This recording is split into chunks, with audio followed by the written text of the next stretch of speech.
the woman holding a snake in the birch bark scriptures of the Medewiwin. This is a medicine society centered on the Anishinaabe people around the Great Lakes area. They had a pictographic script in birch bark. This is from the mid-1800s.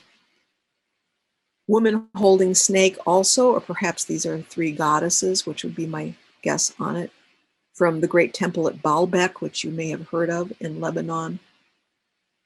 In Egypt, you have processions of drummers and dancers, and this woman holding out her palm and a snake rising up out of it. The serpent also appears here in the hieroglyphic inscription. In fact, the snake is an icon both for the feminine in the glyphs, in the hieroglyphs of Egypt, and also for the letter T, which is a feminine ending grammatically in the Kemetic language. Luristan has fascinating art. Women or goddesses with animals, and especially this theme of a woman or a goddess with her hands around two serpents. And they are just coiled up here. They're really, really huge snakes. She's seated. This is actually a pin that was used to fasten a mantle around a person's body. And here she is again. So there's more than one of these. There may even be more than two. Going further west into the Canaanite world, this is a ceremonial standard of bronze that has been gilt. And we have the face of a goddess. We can see that she has breasts here. And you don't see hands, but there are snakes on either side of her as if she's holding them. And then she's crowned by a crescent moon, maybe another serpent symbol. Looks a little different on this picture though. So this would have been carried in procession in ceremony. And the goddess with snakes in either hand is very widespread. In the ancient Canaanite world, this would be the northern Canaanites, the Ugaritic culture, which is in the Syrian. She also has serpents emerging from her waist, and this is another theme we're going to see again and again. I identify this as Ashtart. She's riding on the lion. She's the maiden form of the goddess that corresponds to Inanna. And there are quite a few different forms of this goddess, usually with the Hathor head. There's a lot of equivalence between Ashtart and Hathor as goddesses of love, beauty, dance, music, ecstatic ceremony. And she too has snakes in one hand and then lotuses in the other.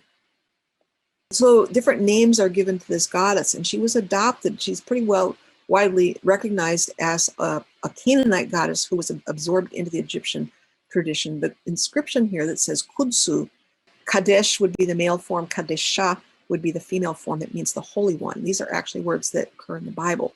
They refer to the Kadeshim and the Kadeshot, the priestesses essentially of the Holy One, who is this goddess, like Ashtart, sistrum crown, snakes in either hand, riding as the West Asian goddesses do, standing on the back of a lion.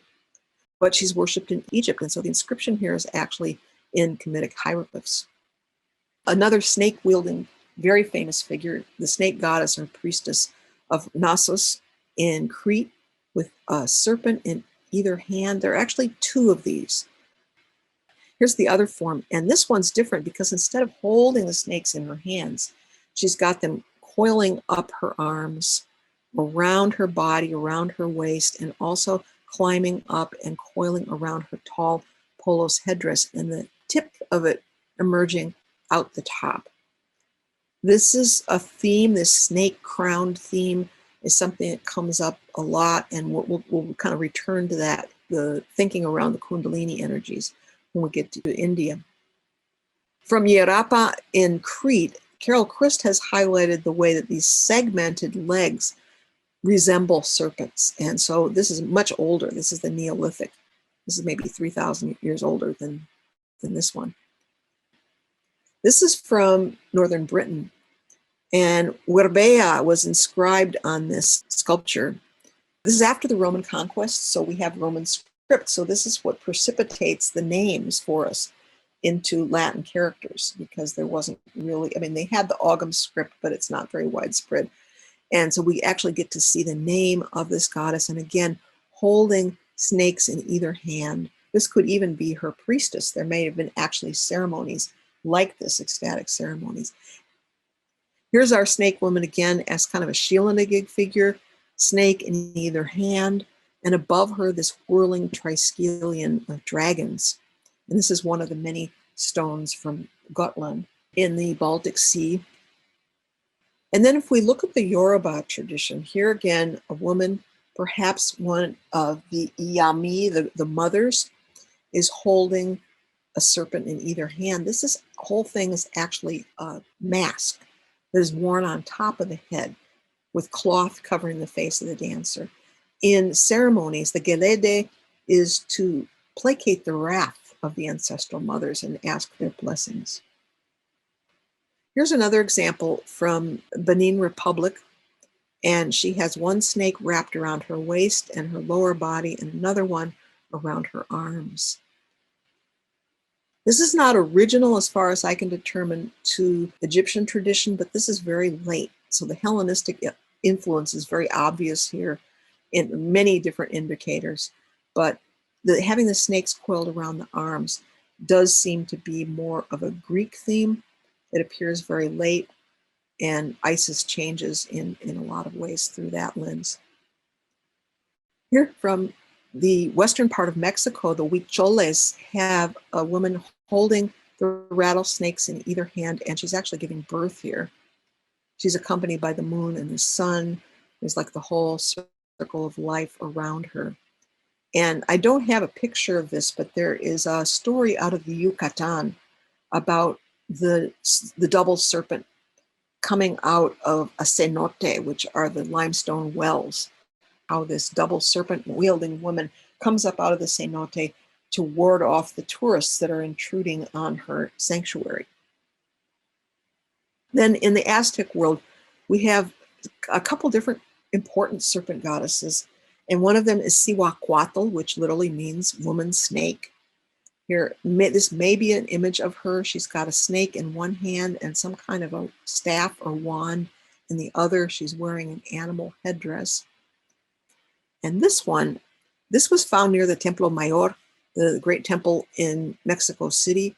This is the same entity, snake in one hand, and then looks a little more like a tablet in the other. Again, with this very intense spirit mask overhead. And this is a four-sided square vessel from somewhere in the Maya world. I think this is in Guatemala, where a close-up here, you can see that she has pairs of serpents in both hands, but you can see they're interwoven above her head. So in a sense, they're creating a portal for her.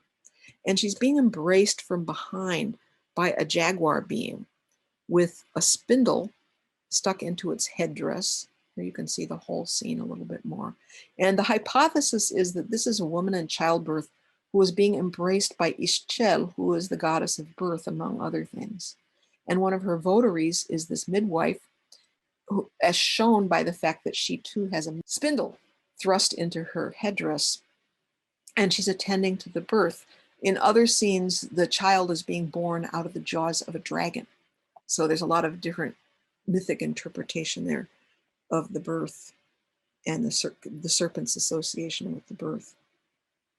But what you often see, there's snakes all over the Maya codices. There's only 5 of these that survive. They had entire libraries, which the Spanish bishops burned in the plaza to destroy paganism as they saw it. And so this wealth of scientific and astronomical and cultural knowledge was lost. But you often see goddesses wielding snakes in their hands or wearing them on their headdress.